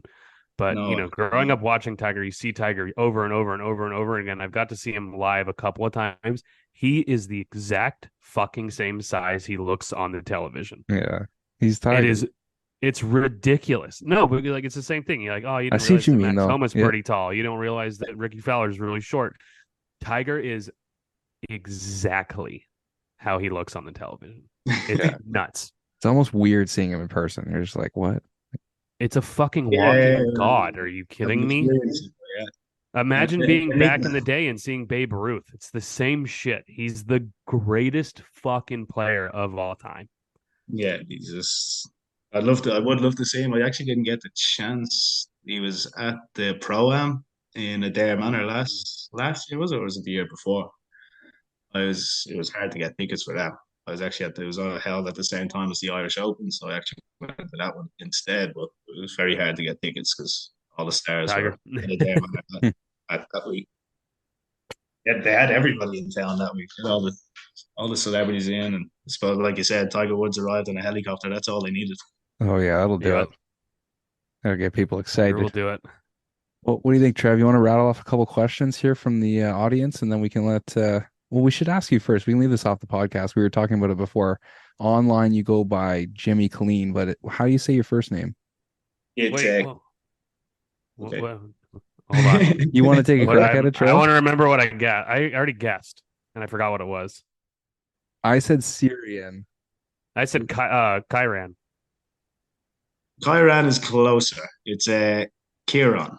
Kieran. Okay. So you know the English thing, no Kieran. No, Kieran. Kieran, so it's spelled Kieran. Kieran, I think, is the English way. Well, mine is the Irish way of spelling it. So it's Kieran. Kieran. So I was still closer than Adam, though, right? Yes. Fuck yeah, another Yes. victory. Adam actually said it the Spanish way. That's Syrian. all the Spanish fucking loser. struggle with the C. I was called Ciaran for about 6 weeks for the first 6 weeks. Yeah. Everybody called you that. Ciaran. I was like, no, the C sounds like a K. Kieran. So why do you go by Jimmy? Is Jimmy your middle name or is it just a nickname? Bro, why? It's so much easier to fucking say. Well, that as well. For people outside Ireland, that as well. I actually should have led off with Jimmy in Big Jim. Rome. But Yeah, probably. I was introduced because I done the interview with Lara or whatever. I was introduced as Ciaran, and it stuck as Ciaran for a while, and then it ended up as a mix, which happens a lot in my life, where I get Ciaran, Jimmy, Jim, James. It goes wild. The Jimmy it's a nickname. It came from I support a football team or a soccer team called Leeds United. When I was proper small, I was like 5 or 6. My favorite football player was Jimmy Floyd Hasselbank, and That's a fucking dope name. Yeah. yeah, Dutch guy. And in Ireland and England, when you get your favorite player, you get their number and the name on the back. It's obviously the same in the US, but because I was so small, they couldn't fit the name Hasselbank onto the jersey. There was too many letters for the size of the jersey, and they put Jimmy on it. And then all the guys that I was hanging around with from my area started calling me Jimmy. All the sports teams started calling me Jimmy. And my parents and family started calling me Jimmy, and it's just stuck Just through my whole stuck. life. Yeah. That's fucking awesome. Do you still have the jersey? I don't have the original jersey. We never thought that far ahead of keeping it. Ah, but But it sounds like there was a it remake. could be somewhere. But I actually got as a present from my dad. I think that was a couple of years ago. But they released when the team first signed this guy Hasselbank. They printed out a couple of jerseys with Jimmy on the back, but it was actually against the rules because it has to be the second name. So they ended up putting Hasselbank on it, and he ended up finding one of these jerseys on an auction, and he bought it, and I have that jersey now. Oh Nice. shit. Yeah. So it was actually going to be his jersey. So it's like a Yeah, super so legit one. would have been a match worn jersey, like it was a match, but it would have been one for a match. Yeah. And there was only a certain number of them printed, and it has the like official Premier League logo on the side and the name on the back. That's tight.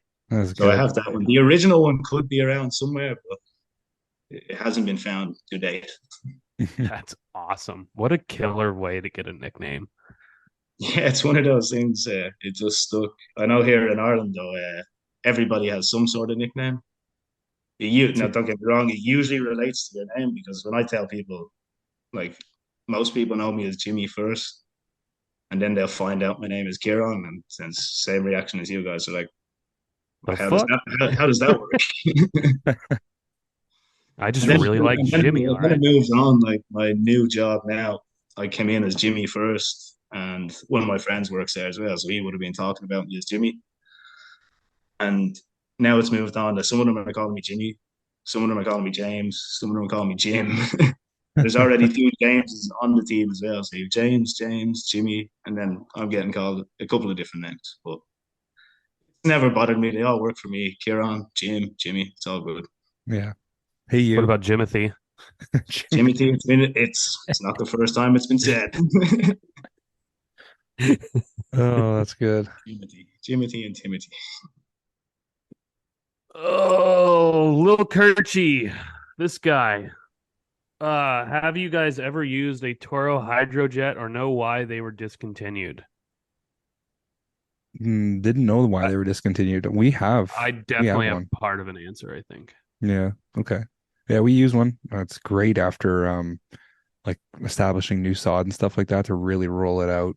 That's been good. Hydrojet. I don't know why I said a red hydro seed in my Yeah, brain. more or less just for the roller. Doing Yeah. the actual practice on the greens, I don't know if we've actually done that. We've used it more or less for the renovation. So Yeah, that'd it's be good my for answer. establishing for sure. What about you, Yeah. Jimothy? I've never used one. I seen one in the college that we had last year, and the lecturer we had said they're very good. But again, for when you've got 18 greens or 22 greens, it's not the quickest of practices, and there's other ways you can do things. But they are a good machine, I've heard. But now people are obviously struggling to get spare parts, so when it breaks down, it's pretty much done. Well, As this side of the pond anyway. That's what he was saying. It's hard to get the spare parts or anything for that these. as for why they were discontinued, I know at least in California, they're discontinuing a lot of smaller engine things that aren't over 25 horsepower because of the new regulations coming. And I don't know if they're going to be doing that company wide or not. I would imagine they would because California is going to purchase a shit ton of product. But yeah, because of our stupid state and our stupid people running this stupid place, they have stupid rules, and stupid rules get stupid problems. And I don't know if that's for that, for instance, but I know that they're not doing their aerators anymore here, their pro passes anymore, their sand bunkers Wow. anymore, or their like sand pros. None of that shit they can do because it's all 25 horsepower under, and it has to be 25 horsepower over, or it has to be diesel, and it's fucking stupid. That is wild. That is They've wild. I was thinking discontinued about the Sam aerator. Pros, yeah. Yep, even sand pros. Someone's It's gonna their make an gas. electric That's if they're one, right? gas. Yeah. Smithco makes an electric one. It's the only one that I know of. And yeah.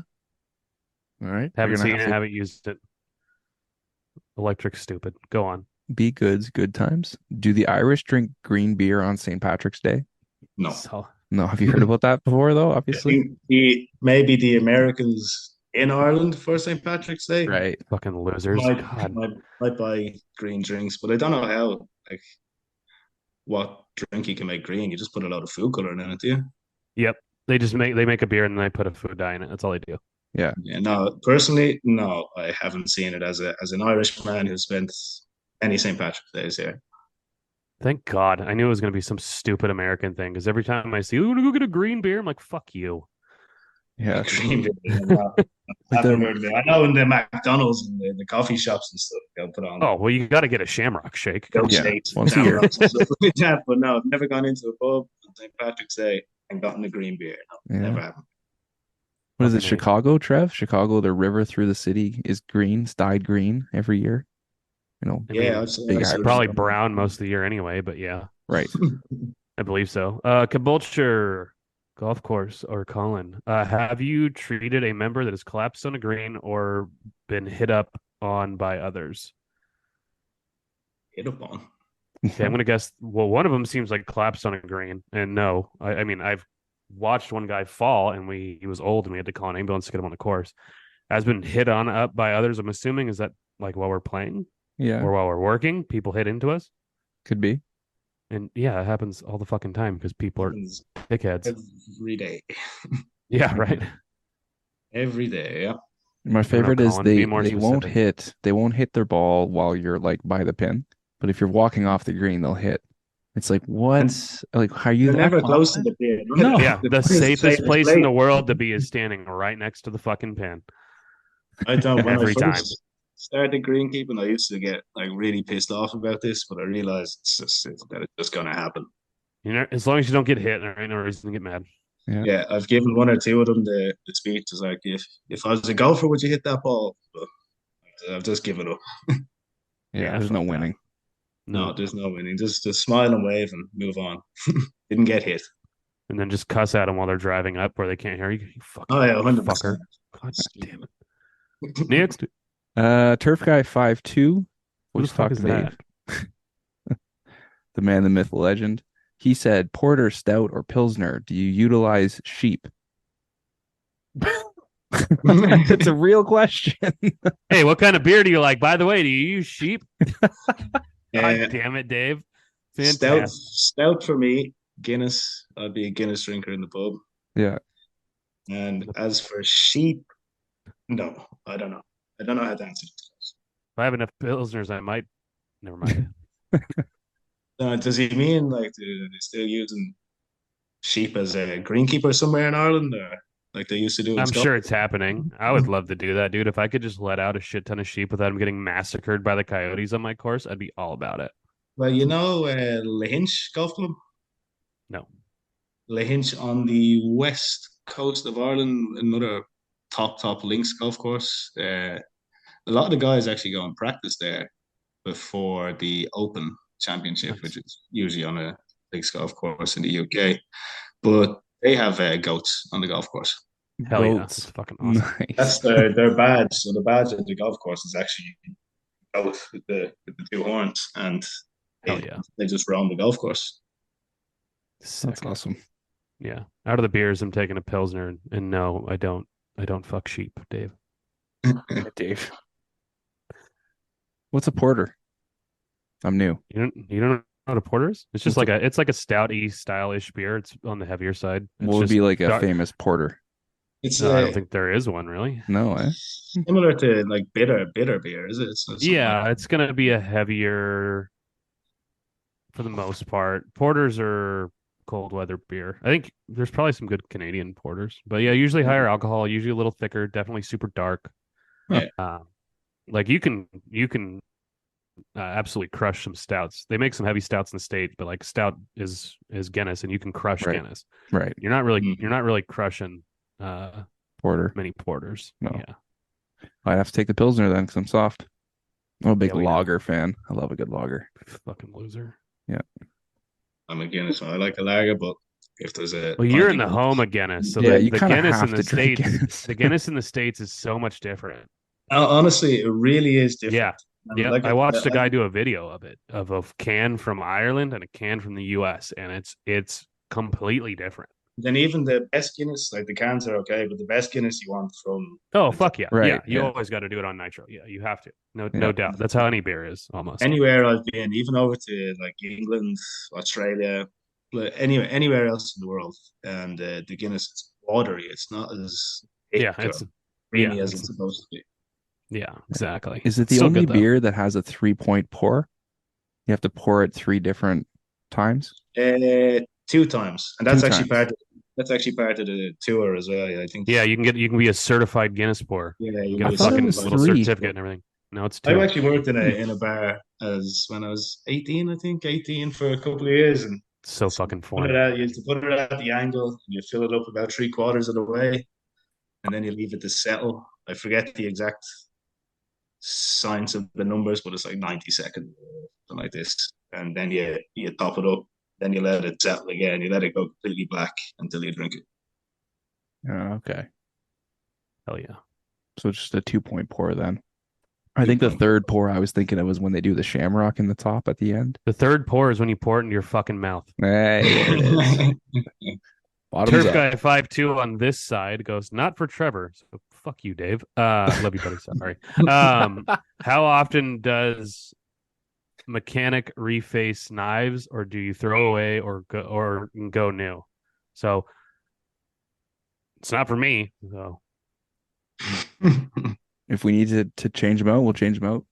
Don't really fuck around with that stuff. If you can salvage them, salvage them. If not, yeah, change them out. you're only Oh, 3 that's- weeks into your course there, Jimbo. That's the So best I got. Well, I can go for Marco Simone that there was 2 grinding machines that were constantly going, but there was also a shelf of new bed knives and stuff everywhere. Well, so yeah, it was bed knives are easy to replace. Yeah. kind of whatever it needed was. And like if it could be fixed, they'd fix it, and if not, just get a new one in. Yeah, my guess is they're replacing them all fresh at Marco. And then Dave, I do this, dickhead. I have to reface my bent knives because I don't have a grinder. So when you grind your reels down, you want fresh bent knives. If you want a quick little sharpen and you don't want a backlap, you can reface your bed knives, and it'll make them a little bit sharper for a little bit longer without the mess of backlapping. So You were talking about that tool you had that you just kind of went along. it's got a little. It's what I wanted to get. I ended up not being able to get it, but The old it's school, the yeah, brush. it's got a I don't know, like a level on it, so it sits perfectly flat, and you zip across it in like 90 seconds. You're refaced. You're fucking ready to rumble. I desperately need it. I don't desperately need it. I can do it by hand now, but I would rather have that. It'd be so much easier.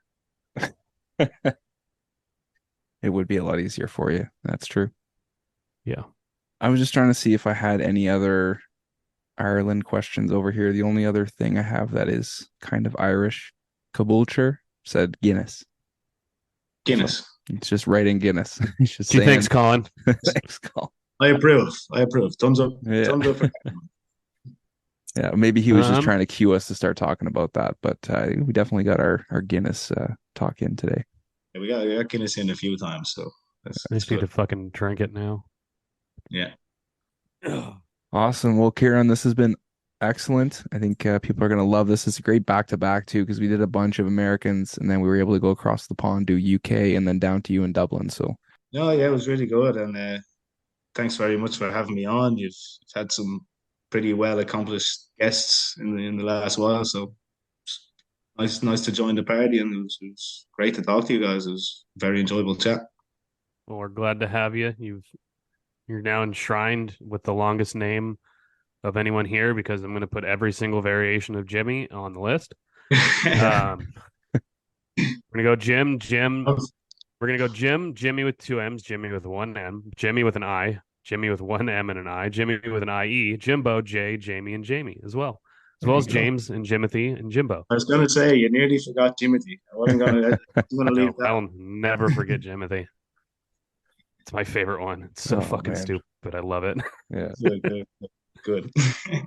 All right, brother. Well, enjoy the night. Enjoy the day off tomorrow, and this will be out a week today. Very good. Very good. Again, thank you very much for having me. I appreciate it very much. It was good to talk to you guys. Hell yeah. Go have a Guinness. Oh, I will. I might have one tomorrow. Just mine. There you go. Oh boy. Sounds like you will. Perfect. Okay. Thanks very much, guys. All right, Brother, Jimmy. have a good night.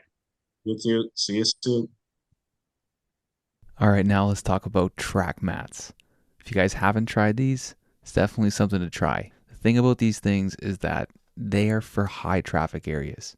It can really help you in your golf course.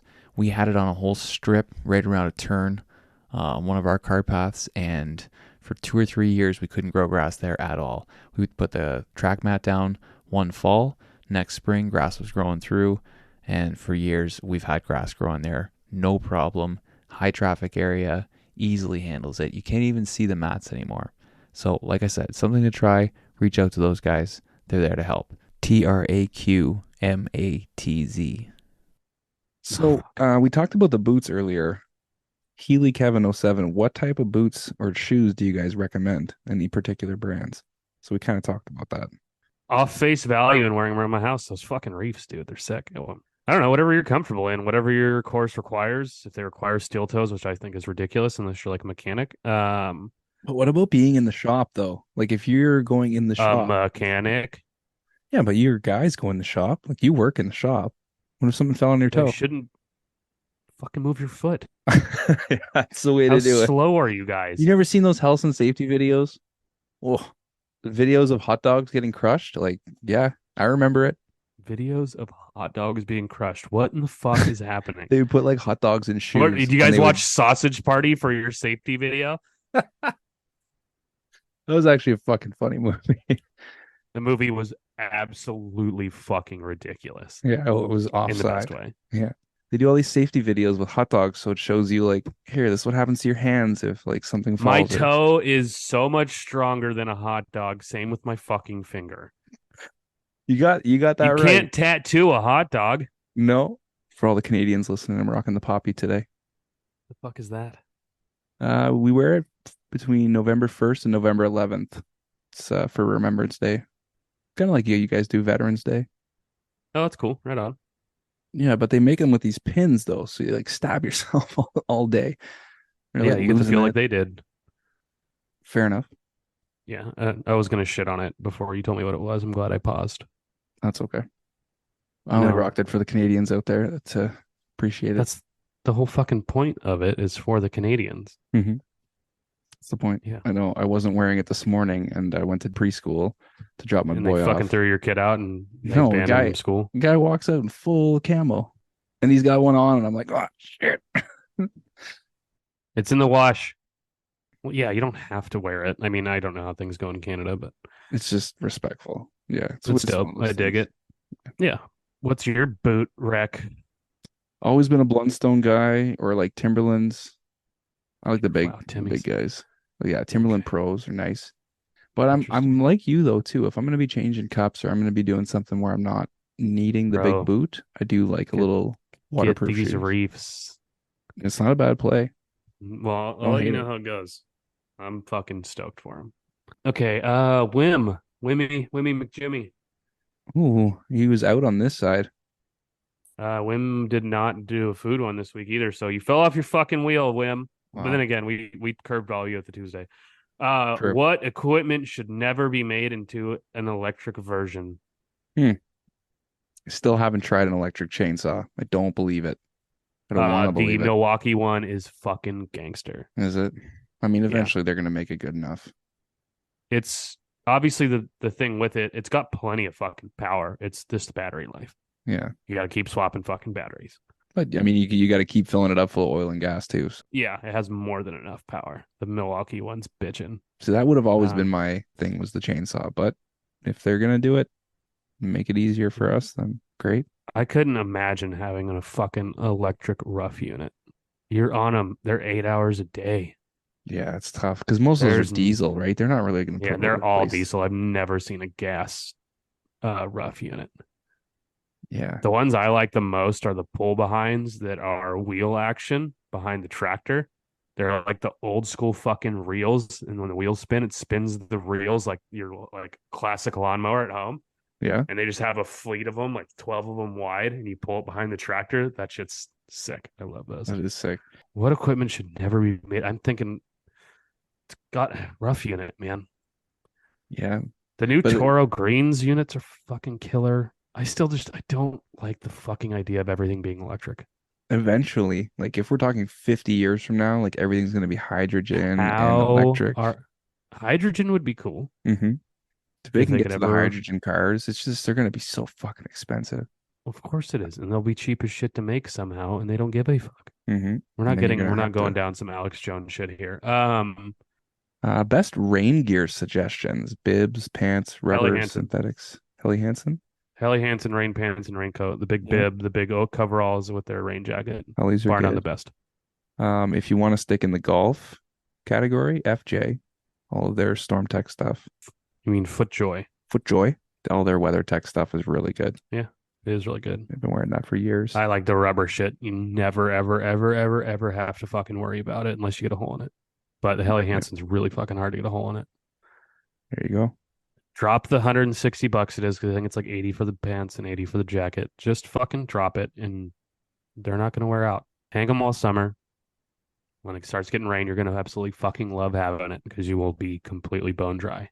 And that's the same advice we would give for shoes or boots too. Spend the money, get good boots. Yep. Because if you're gonna fucking cheap out, well, they're only gonna last half the year. That's how it goes. You're gonna have to buy a new pair. So spend the money. I think a lot of courses you get like a boot allowance or you get like a free pair of boots every year. So I know our guys get that. Deegan 2114. What do your seasonal employees do in the wintertime? I think we talked about this. We all know I don't have winter employees that are seasonal. So going over to you. Yeah, I think we answered this one a couple weeks ago. Is that our guest next week, Andrew Egan? No, this is Deegan. I don't know. But yeah, a lot of people go on unemployment, or what we talked about up here. A lot of people do like snow removal and whatnot, or work other jobs. Like Chippendales gets really popular. oh, big time, big time. But it's hockey season up here right now, so there's lots of jobs in hockey too. Like we have a pro hockey team here, so if you work the game nights, you can work fucking 41 games, make some money. I'm laughing because the Sharks are so fucking bad. They are. They're pathetically Like bad. they said Austin Matthews has more goals than their whole team right now. Yeah. They've gotten a 10 spot dropped on them twice. That's bad. 10 in hockey, if you guys don't watch or understand hockey, 10 goals in hockey is fucking insane. It's too many. In a game, that's fucking wild. In an NHL game, yeah. It's too 5 much. goals in an NHL game is like, damn. I think they usually say like over under is like 7.5 for the whole total score of the game. So that's like 4-3 or like 5-2. Yeah. 4-3 is a great fucking, that's a fucking firing stick of an offensive game. 4-3. Yeah. Fucking 10. 10, Jesus. yeah, no, that's bad. Would they have fucking Shorzy in there? Oh, I think we're starting to run into some of the same questions. I mean, this is episode 35.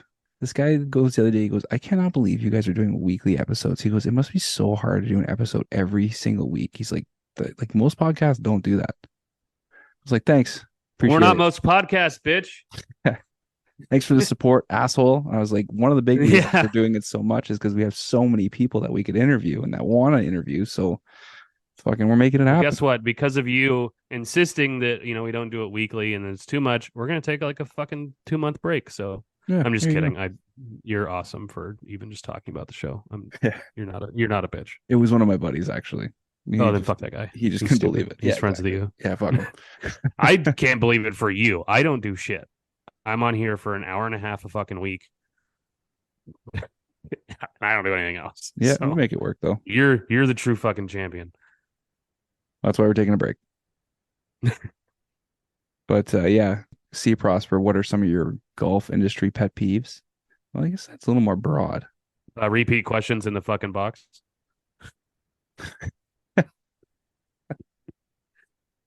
Golf industry pet peeves. We're gonna go real quick. Lightning round. Not fixing your ball marks. Not listening to the cart path rules. Hitting into people. Disc golfers in general. Slow play. It's too loud of music. There's a huge crease in there. Too loud of music. Yeah. And coordinated outfits with your entire group. You guys are fucking losers. That's bad. That's fucking hilarious. Actually, Maybe a partner, like a playing partner. You guys got a Nope. little match. But the Not unless it's like a foursome, Halloween fucking costume thing. No. matching shirts, Nope. playing for your course like in an interclub match, matching shirts, Different different. Okay. scenario. That's more like a uniform. And Sure. I'm game Yeah. for that. You're representing. Well, not this course, but yeah. Yeah. I think you nailed a bunch of them. We got one from Beats by Wooga today. He said, "Welcome to Ireland, motherfuckers." Cool. Yeah, what's up, Beats? Wooga. The Woog. Jordan Kalu. I'm never gonna get his name right, and I'm not upset about it. Do you have a motto? Ours is. Does your crew have a motto? Sorry, I'm not living up to your motto. Ours is don't fuck up. That's their motto. Don't fuck up. That's my fucking motto. Oh, it's your motto. Nice. Well, no, Don't that's fuck his. up. That's what it's in the comment. He goes, ours is don't fuck up. Wow. Mine's actually do what we can with what we have because we can't fuck up because we have no equipment to fuck up with. But yeah, behind do what you can with what we got. It's don't fuck up. Yeah. 100%. Yeah. I like that they're that direct about it because it's gonna happen, but don't fuck up. Yeah. If you fuck up, yeah, you fucked up, but just don't. I have on the board it says get 1% better every day. Is one that's on the board. I did have don't fuck up for a while. And then some corporate people were coming, so I don't Man, know we if gotta they'd take enjoy that down. that. Guys aren't writing jingles, so they're not coming up with fucking mottos. I'm really fucking upset at every single one of you who've Still? not come up with a jingle. Yeah. But you also didn't come up with a jingle either, though. It wasn't the challenge for me to come up with a fucking jingle. Are you challenging me? I hope somebody comes up with one, though. That would be kind of cool. Why not? Just have some fun with it. Maybe make it part of your 100K video. You might win a Yeti. People think it's Yeah, funny enough. I mean, I'm getting a vote in the winner of this video, so the fucking jingle is going to get you extra points. Trevor and I get to pick the top 5, and then the community will pick the winner. Next. Do you make time for lunch every day? If so, do you bring a lunch or do you go out?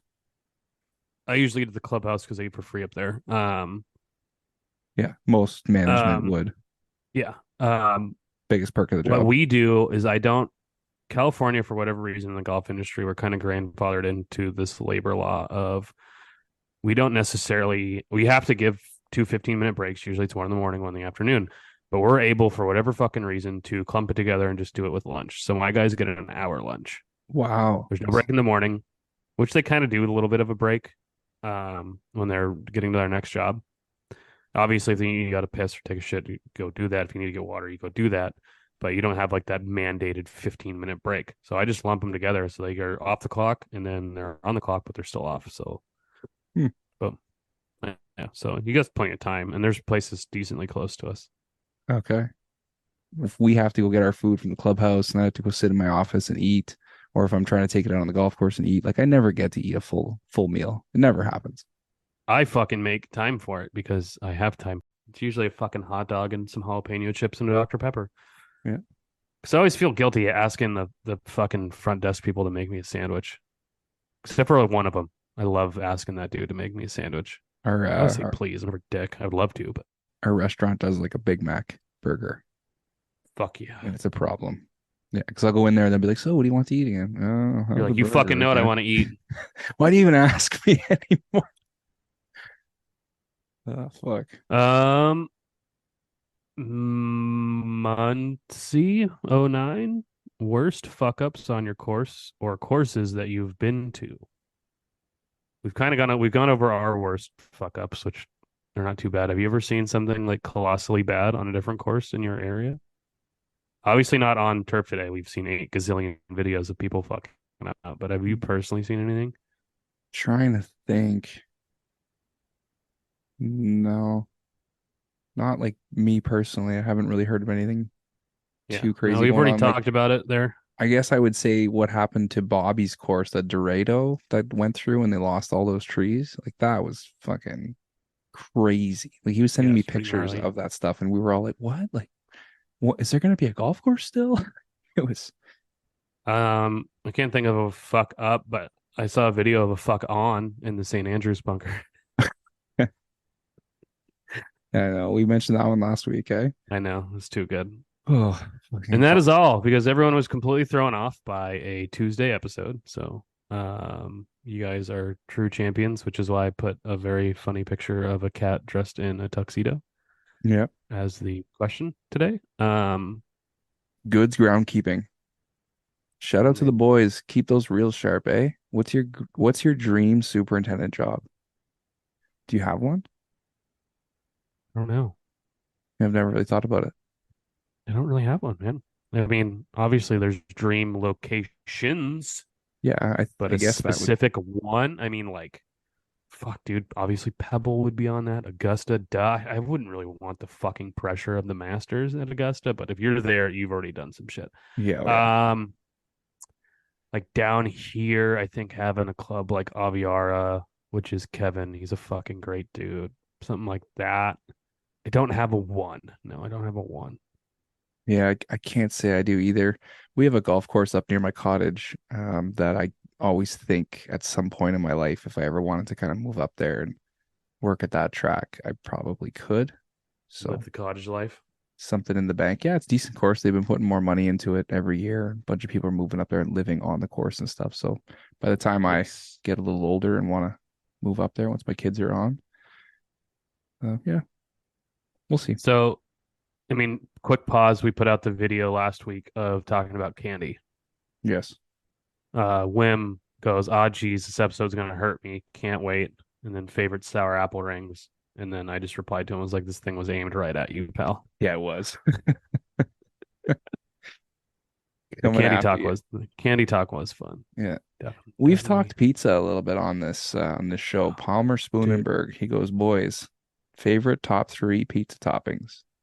it's just cheese and pepperoni. There's nothing else you ever fucking need on a pizza. Yeah.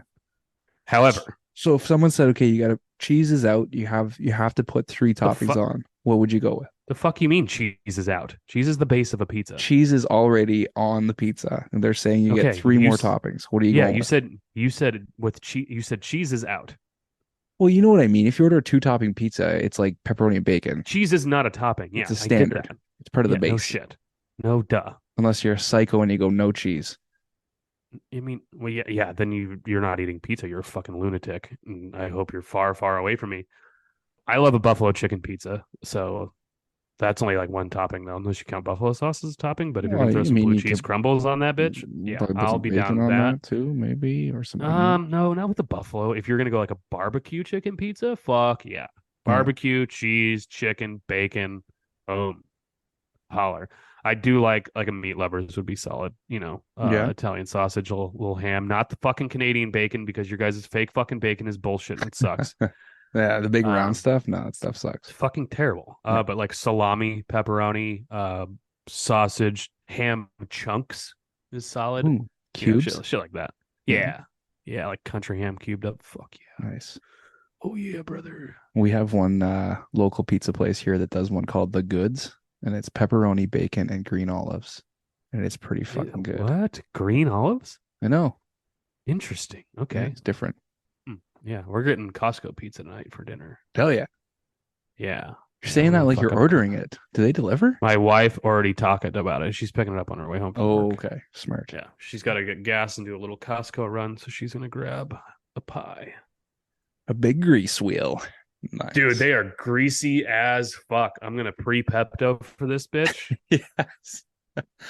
Yeah, prep. it's gonna be a pre-Pepto, and then tomorrow's coffee shit is gonna be vicious. Oh yeah. Oh yeah. Gecko Night. What is Oh, the yeah. best, most enjoyable job to do as a team? I was trying to think about this one today. As a team, Yeah, like what's the most fun thing to do as a team? I mean, if you're out fairway mowing, if you consider two guys a team, fuck yeah, I like fairway mowing with other people. Yeah.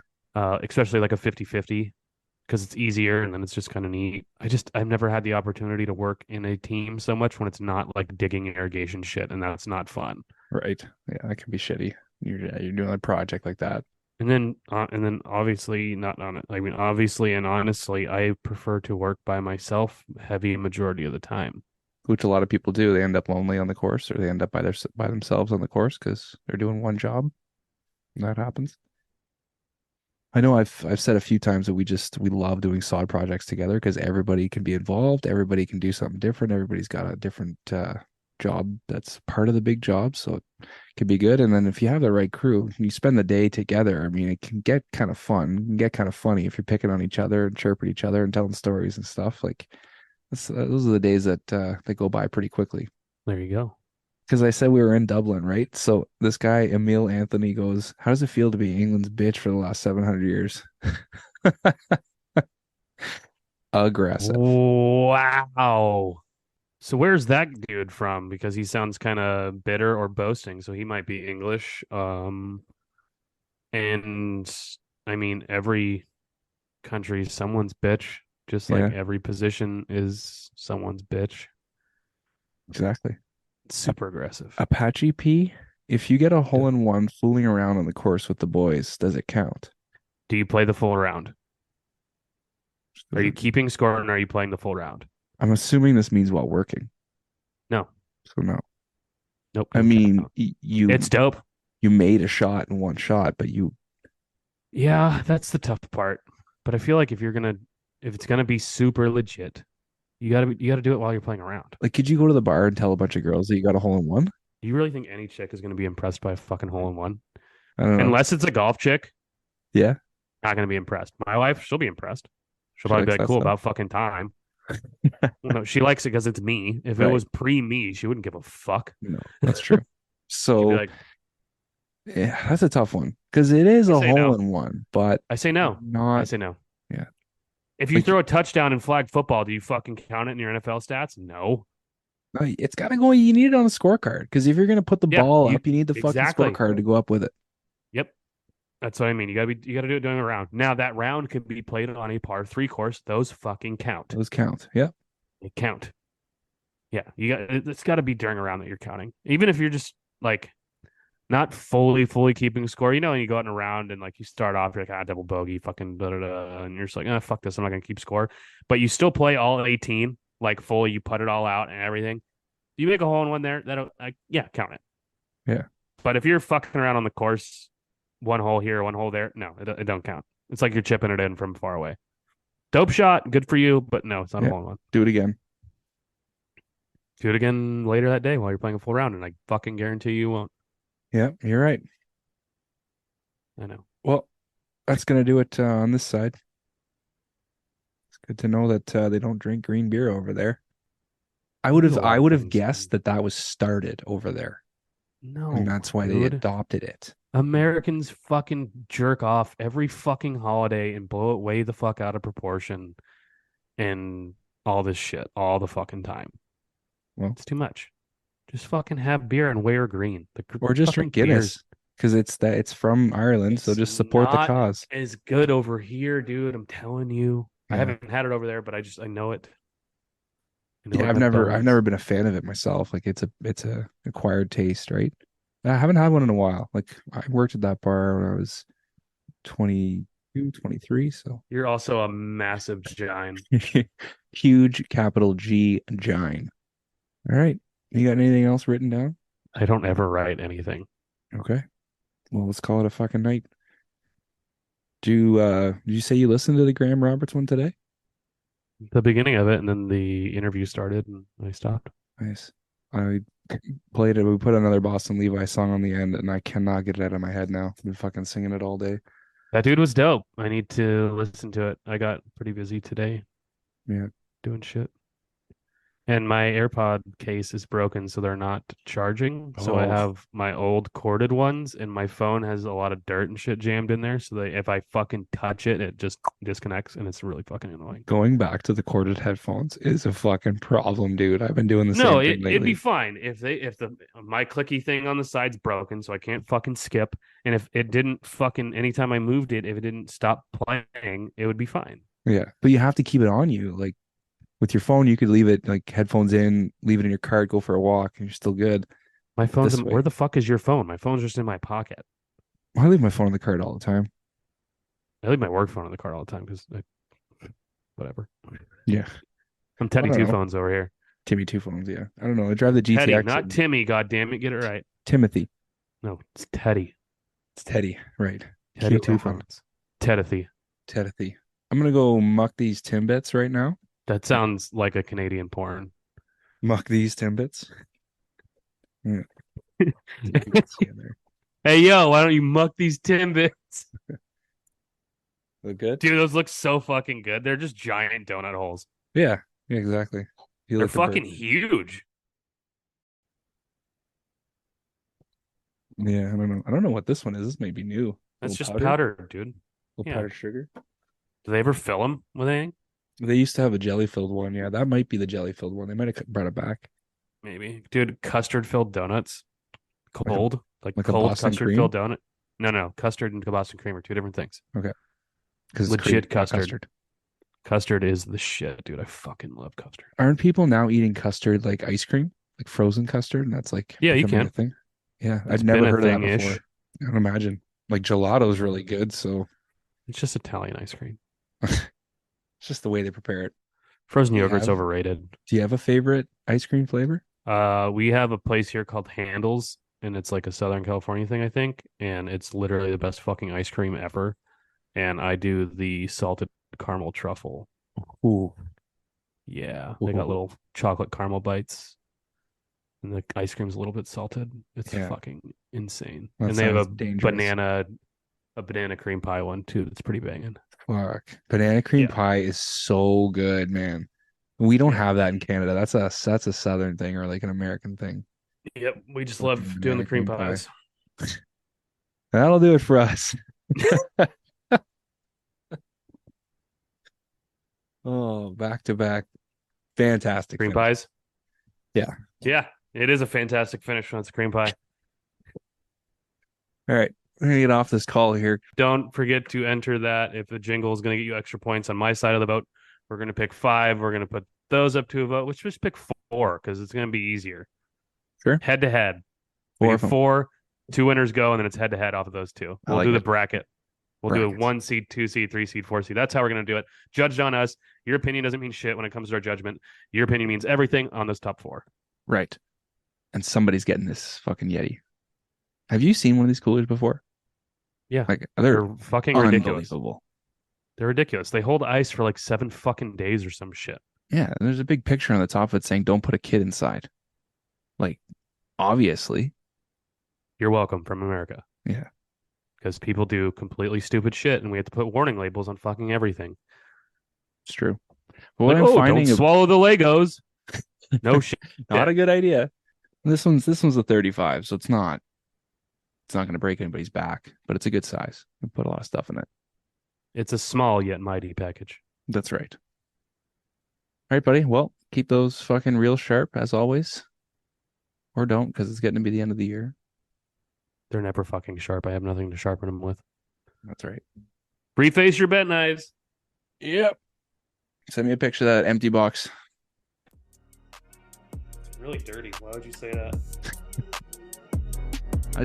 I like seeing an empty pizza box. It makes me happy. Oh no, we're gonna cruise it, and we're just gonna be tomorrow's lunch as well. On the counter, right? Dude, can you and your wife crush a full Costco pizza in one sitting? Oof, I don't know. That's a because that's a heavy fucking pizza. It's a heavy pie. I don't know. We'd have to have the right. The size isn't the problem. The size is not the problem. It's the fucking heaviness of that shit. It's the girth. Yeah, it's true. Yeah. That thing's even flaccid. It's girthy. See you, buddy.